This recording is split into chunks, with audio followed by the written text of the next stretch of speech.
The message is, this is Donald Trump's reelect, in a nutshell, Nunberg says in the interview with this reporter and NewsPulse News Editor Chief Daniel Klaidman. They, the Democrats, will undo your election. Adam Schiff, Robert Mueller, they will undo the outcome, and they will make it a crime for the Republican to win. The new group will be announced late next week on the anniversary of Bannon's departure from the White House. He left after a series of provocative comments that annoyed the president, such as his prediction that Mueller's prosecutors will crack Donald Trump Jr. like an egg, and made his position as a senior presidential advisor untenable. Much about the new organization, including its name and, more importantly, its financial resources, remains unclear. But Bannon previewed the new setup in a recent Vanity Fair interview that revealed the existence of a shadow political operation of Trump advisors in regular communication with the president, including, besides Nunberg, former deputy campaign chief David Bossie and ex-campaign manager Corey Lewandowski. Echoing Nunberg, Bannon, who does not speak directly to the president, told the magazine, "This election is very simple. It's an up or down vote on impeachment." Nunberg fleshed out some of the details in the skullduggery interview. The group has been formed as a 501(c)(4) social welfare organization that can spend money on political issue ads without publicly identifying its donors, so long as the ads don't explicitly say to vote for or vote against a particular candidate. Under a new Treasury Department ruling, such groups will no longer even have to identify donors in tax returns filed with the IRS. "We are an umbrella organization where we can provide guidance and education, and help these other political groups understand the way they should be campaigning and helping," Nunberg explained. Underlying the group's thinking is that the Republican Congress can't run on its accomplishments because there haven't been any, at least any that have traction with most Trump voters. "This should not be a referendum on the Republican House and how they have done," Nunberg said.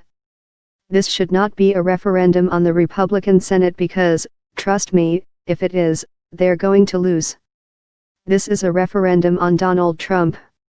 As Nunberg and Bannon see it, the Democrats' secret goal to impeach the president but avoid talking about it for now was revealed in a recent skullduggery interview with Representative Adam Schiff, the ranking Democrat on the House Intelligence Committee and a leading critic of Trump's role in the Russia scandal.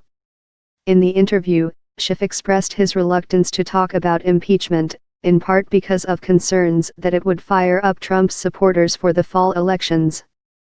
"There is a reason Donald Trump is the foremost advocate of his own impeachment," Schiff said.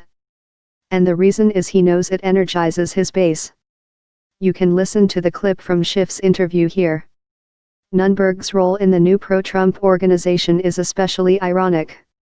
Although he was an early political advisor to the Trump campaign and helped orchestrate the president's attention-getting announcement of his candidacy, he was fired by the candidate 4 times. Trump even sued Nunberg for $10 million in 2016, claiming he leaked information to the media in violation of a confidentiality agreement. The suit was settled out of court. Nunberg has since been hauled by special counsel Robert Mueller before a federal grand jury and grilled for 6 hours, largely about his association with another longtime Trump advisor, Roger Stone, who seemed to possess advanced knowledge of leaks that would damage Hillary Clinton's campaign.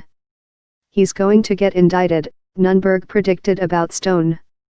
"I could be wrong, but I think they'll make him somehow part of the conspiracy charge." Nunberg at times expressed regret about his long association with Trump. "I looked at him as an uncle.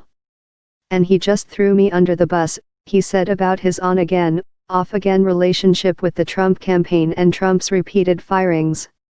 "It was a traumatic experience. I had lived to do that campaign." But Nunberg said it also gave him a bond with Bannon, who was also fired by Trump. "After the way he treated Steve, I called Steve up the next day," he said. "And I said, 'How you doing, Steve? Trump is such a disloyal piece of s.' And Steve said to me, 'Listen, he got us here. He's the only one that could have won on what we believe in, and I don't take it personally. Don't worry about it. Let's move on and see what we can do.'" More skullduggery from NewsPulse News.